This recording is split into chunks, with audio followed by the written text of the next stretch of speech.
Semuanya, Assalamualaikum warahmatullahi wabarakatuh. Perkenalkan, nama saya Alicia Marsha Agustin dengan NRP 5017251005. Berikut PTM saya. Oke,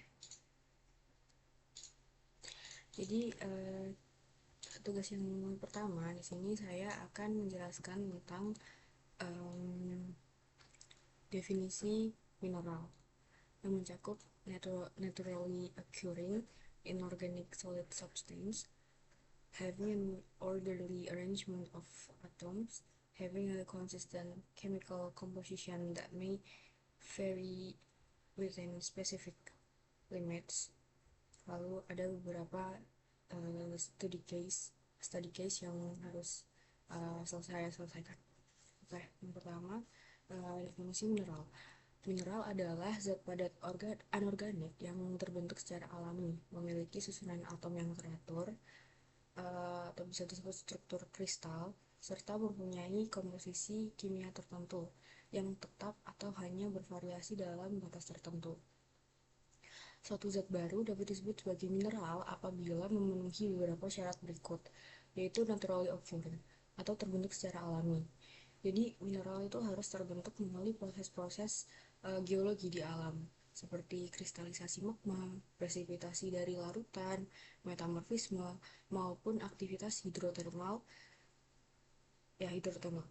Zat yang dibuat secara sintesis di laboratorium atau industri tidak termasuk mineral, walaupun sifat fisik dan kimianya itu sama, karena uh, ter, tidak terbentuk alami di alam gitu.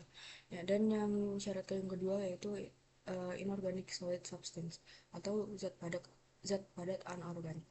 Mineral merupakan zat padat yang berasal dari proses anorganik, artinya pembentukannya tidak bergantung pada aktivitas biologis makhluk hidup. Selain itu, mineral itu harus berada dalam fase padat pada kondisi normal. Lalu syarat yang ketiga, having an orderly arrangement of atoms, memiliki susunan atom yang teratur.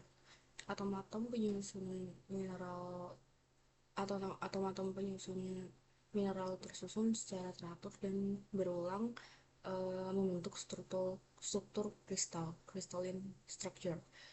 Struktur inilah yang menyebabkan mineral memiliki bentuk kristal, bidang bahan, dan sifat fisik yang khas. Lalu yang syarat yang keempat yaitu having a consistent chemical composition that may vary within specific limits, memiliki komposisi kimia yang konsisten dalam batas tertentu. Setiap mineral memiliki rumus kimia yang spesifik, walaupun dapat terjadi substitusi unsur tertentu, misalnya Fe menggantikan Mg. Variasi tersebut hanya terjadi dalam batas tertentu sehingga identitas mineral tetap sama. Lalu ada study case. Yang pertama, mengapa berlian buatan manusia, man-made diamonds, tidak dikategorikan sebagai mineral? Karena syarat mineral sendiri yang pertama itu naturally occurring, dan berlian sintesis sendiri memiliki komposisi kimia dan struktur kristal yang sama dengan berlian alami. Memang strukturnya seperti berlian alami, bahkan sifat fisiknya itu pun juga hampir identik gitu ya. Namun berlian buatan manusia sendiri itu tidak memenuhi syarat pertama, yaitu naturally occurring, karena dibuat melalui proses industri menggunakan teknologi seperti high pressure high temperature atau HPHT atau chemical vapor deposition atau CVD. Dengan demikian, berlian sintetis itu bukan merupakan mineral, melainkan material sintesis yang memiliki sifat mineral. Lalu yang kedua, mengapa minyak bumi, natural petroleum, dan batu bara atau coal sering disebut sebagai sumber daya mineral, padahal secara komposisi keduanya itu bersifat organik. Oke, minyak bumi sendiri dan batu bara itu berasal dari sisa-sisa organisme yang mengalami perubahan selama jutaan tahun sehingga termasuk bahan organik. Keduanya tidak memenuhi definisi mineral karena yang pertama berasal dari bahan organik. Yang kedua, minyak bumi bukan zat padat. Terus yang ketiga, tidak memiliki struktur kristal yang teratur. Dan yang keempat, komposisi kimianya itu sangat bervariasi. Walaupun demikian, dalam dunia pertambangan, keduanya itu sering dimasukkan ke dalam sumber daya mineral atau sumber daya geologi karena dieksplorasi dan dimanfaatkan bersama komoditas tambang lainnya. Jadi, apa namanya tadi minyak bumi sama batu bara itu yang pertama tidak memenuhi syarat inorganik. Terus yang kedua minyak bumi juga tidak memenuhi syarat solid. Terus yang ketiga tidak memiliki struktur kristal dan yang keempat komposisi kimianya itu tidak tetap. Lalu study case yang ketiga, bagaimana status ice atau es dalam alam di alam dan kapan es dapat dikategorikan sebagai mineral. Es sendiri memiliki rumus kimia H2O yang berasal dari air dan memiliki struktur kristal yang teratur. Apabila es terbentuk secara alami, misalnya pada gletser, lapisan es di kutub, atau salju yang mengalami rekristalisasi, maka es memenuhi seluruh syarat mineral, terbentuk secara alami, anorganik, padat, memiliki struktur kristal, komposisi kimia letak. Namun, es yang dibuat manusia di freezer itu tidak termasuk mineral karena tidak memenuhi syarat mineral yaitu prinsip naturally occurring. Jadi kesimpulannya, kalau semisal es terbentuk secara alami di alam seperti di gletser, kutub utara itu bisa termasuk mineral. Tapi kalau semisal es sendiri terbentuknya di freezer atau dibentuk oleh manusia gitu, dibuat oleh manusia itu bukan merupakan mineral. Oke, yang keempat, apa yang dimaksud dengan mineraloid? Berikan contohnya seperti obsidian dan jelaskan mengapa zat tersebut gagal memenuhi syarat sebagai mineral sejati. Oke, mineraloid adalah zat alami yang menyerupai mineral, tetapi tidak memenuhi seluruh persyaratan sebagai mineral. Contohnya sendiri, obsidian, opal, limonit, ember, kayak gitu. Contohnya sendiri obsidian. Obsidian terbentuk dari pendinginan lava yang sangat cepat sehingga atom-atomnya tidak sempat membentuk susunan kristal.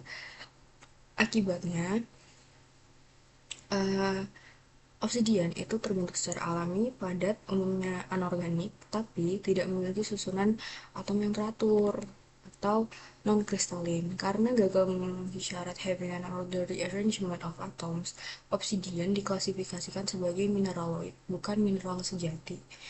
Contoh lain, ada opal. Opal merupakan silika terhidrasi dengan kandungan air yang berubah-ubah. Selain struktur kristalnya tidak sempurna atau amorph, komposisi kimianya juga tidak tetap gitu. Nah, kesimpulan dari keempat studi case tadi, yang pertama, berlian sintetis itu tidak disebut sebagai mineral karena tidak memenuhi syarat mineral. Itu yang pertama naturally occurring, tapi memenuhi tiga syarat lainnya seperti inorganic solid, struktur kristal, komposisi.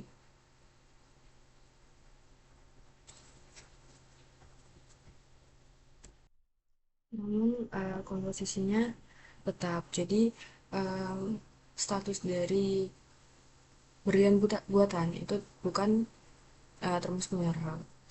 Lalu yang kedua tadi ada minyak bumi. Nah, minyak bumi itu memang terbentuk secara natural, tapi dia bukan inorganik. jadi jadi dia bahan organik, terus habis itu dia mempunyai struktur kristal, habis itu komposisinya tidak tetap. Jadi eh, yang bumi bukan termasuk mineral. Terus yang ketiga tadi ada batu bara. Batu bara itu terbentuk secara natural, natural occurrence. Terus habis itu tapi tidak memenuhi syarat dua, yaitu inorganic solid. Terus tidak mempunyai struktur kristal. Habis itu komposisinya tidak tetap. Jadi batu bara bukan mineral. Lalu yang ketiga ada es. Yang pertama tadi ada es alami.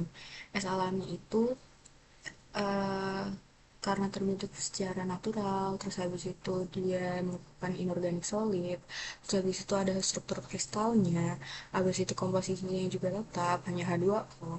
Jadi es alami yang terbentuk di alam seperti gletser, terus habis itu eh, ya pokoknya kalau sebut es yang terbentuk secara alami di alam itu termasuk mineral. Tapi jika es buatan yang terbentuk di freezer atau dibentuk da, mm, oleh manusia itu bukan merupakan mineral.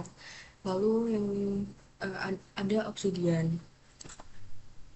Obsidian sendiri itu memang terbentuk secara natural. Terus habis itu dia juga solid, namun uh, tidak ada struktur kristal, tapi komposisinya tetap. Jadi dia itu bukan merupakan mineral, tapi dia mineraloid. Karena artinya sendiri, mineraloid adalah zat alami yang menyerupai mineral, tetapi tidak memenuhi seluruh persyaratan sebagai mineral. Lalu ada opal. Opal juga karena struktur kristalnya yang tidak ada dan juga komposisinya itu bervariasi, dia disebut sebagai mineraloid, bukan mineral alami. Jadi ya itu saja dari tugas satu yang dapat saya sampaikan. Terima kasih.